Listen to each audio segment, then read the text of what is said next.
नाज़रीन, मरकज़ी सरकार ने सोशल मीडिया के लिए एक गाइडलाइन जारी की है।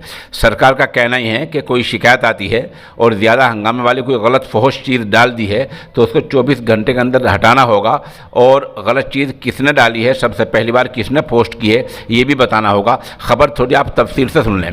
सोशल मीडिया कंपनियों को यूजर्स की शिकायतों के लिए एक अफसर मुकर्रर करना होगा और इसका नाम भी बताना होगा। किसी भी यूजर की शिकायत पर 24 घंटे के अंदर कार्रवाई करनी होगी और 15 दिन के अंदर अंदर इस शिकायत को निपटाना होगा। न्यूडिटी के मामले में हंगामा ज़्यादा है, फौज चीट डाल दी है, अगर शिकायत होती है तो 24 घंटे के अंदर अंदर उसको हटाना होगा। कंपनियों को हर महीने सरकार को एक रिपोर्ट देनी होगी कि कंपनी में कितनी शिकायतें आई हैं और उन पर कितना अमल हुआ है। किसी भी अफवाह या गलत कंटेंट को पहली बार किसने डाला, इसकी जानकारी सरकार को देनी होगी। मरकज़ी सरकार ने आज सोशल मीडिया, OTT प्लेटफॉर्म, इन सब वीडियोस डालते हैं, ऑडियो डालते हैं, वहाँ देखते हैं, इसको OTT प्लेटफॉर्म कहा जाता है, और डिजिटल न्यूज़ के लिए गाइडलाइन जारी की है। सरकार ने कहा कि हम आलोचना, इन तनकीद और सवाल उठाने की आज़ादी देते हैं, हम भी इसके तैयार हैं, इस पर कोई हर्ज नहीं है। पर सोशल मीडिया के जो करोड़ों यूजर्स हैं उनके अगर शिकायत से निपटाने के लिए भी एक प्लेटफॉर्म होना चाहिए और उसके लिए एक अफसर जो है तय होना चाहिए। उधर वज़ीर कानून रविशंकर प्रसाद का कहना है कि सोशल मीडिया पर अगर कोई गलत कंटेंट डाला जाता है तो उसे 24 घंटे के अंदर हटाना होगा। उन्होंने कहा कि ये पता होना बहुत ज़रूरी है कि गलत ट्वीट या कंटेंट पहली बार किसने किया। वज़ीर इत्तलाआत व नशरियात प्रकाश जावड़ेकर ने OTT और डिजिटल न्यूज़ पोर्टल्स के बारे में कहा कि उनके यहाँ खुद को काबू करने के लिए, हालात कंट्रोल करने के लिए ये सुविधा होनी चाहिए, सहूलत उन्हें होनी चाहिए। जिस तरह फिल्मों के लिए सेंसर बोर्ड है, वैसा ही ज़ाब्ता, वैसे कानून, वैसे उसूल OTT के लिए होने चाहिए और इस पर उसके बाद ही चीज़ें दिखानी चाहिए।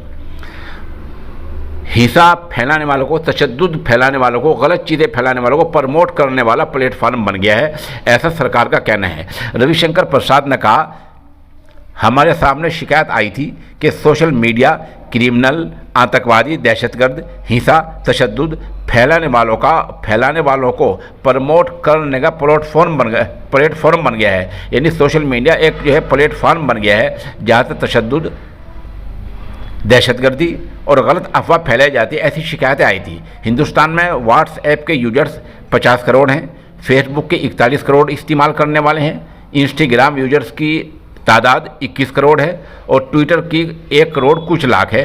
ऐसे आदादशुमार सरकारी तौर पर बताए गए हैं।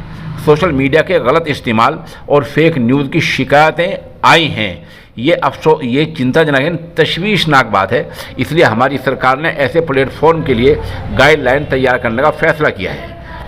सोशल मीडिया के जो गाइडलाइन जारी की है, सोशल मीडिया यूजर्स करोड़ों की तादाद में हैं। सोशल मीडिया के गलत इस्तेमाल पर इन यूजर को अपनी शिकायत के निपटारे के लिए एक फॉर्म मिले, एक जगह होनी चाहिए। यानी ये शिकायत कहाँ कर सकते हैं, अभी तक ऐसा कुछ नहीं है। अगर कोई अदालत या सरकारी तंजीम किसी काबिल एतराज़ शरारती ट्वीट या मैसेज के फर्स्ट ओवरेजन को, यानी पहली बार ये किसने डाला, उसकी इत्तला मांगती है तो सोशल मीडिया प्लेटफॉर्म को ये जानकारी देनी होगी। ये ज़ाब्ता सिर्फ भारत के इत्तेहाद के लिए, एकता के लिए और सिक्योरिटी तहफ़्फ़ुज़ के लिए किया जा रहा है। इसके अलावा समाज सुधार, दूसरे देशों से रिश्ते, रेप और यौन शोषण यानी वही फांसी और जिनाकारी जैसे मामलों में लागू होगी। हम बड़े सोशल मीडिया प्लेटफॉर्म को यूजर्स के आंकड़े बताएंगे। इन प्लेटफॉर्म को शिकायतों के निपटारे के लिए मैकेनिज़्म बनाना होगा, एक लाहेअमल तैयार करना होगा, एक अफसर इसके लिए तय करना होगा। ऐसी सरकार ने आज गाइडलाइन जारी की है। बहरहाल ये तो गाइडलाइन जारी कर दी है, बेहतर ये हो कि सरकार जैसा दावा क्या करती है, इन टेलीविज़न जो चैनल हैं इनके लिए भी एक गाइडलाइन जारी होनी चाहिए। ये किस तरह लोगों को बदनाम करते रहते हैं और किस तरह मामले को बढ़ा चढ़ाकर पेश करते रहते हैं, और आजकल जिस तरह कुछ चैनल जो है सरकार की वाहवाही कर रहे हैं और बहुत से सरकार के गलत कामों को सही ठहरा रहे हैं, इनके लिए भी एक गाइडलाइन ऐसी जारी होनी चाहिए कि अगर ये कुछ गलत करें तो इनको भी जवाबदेह बनाया जा सके। ऐसा भी सरकार को कुछ करना चाहिए।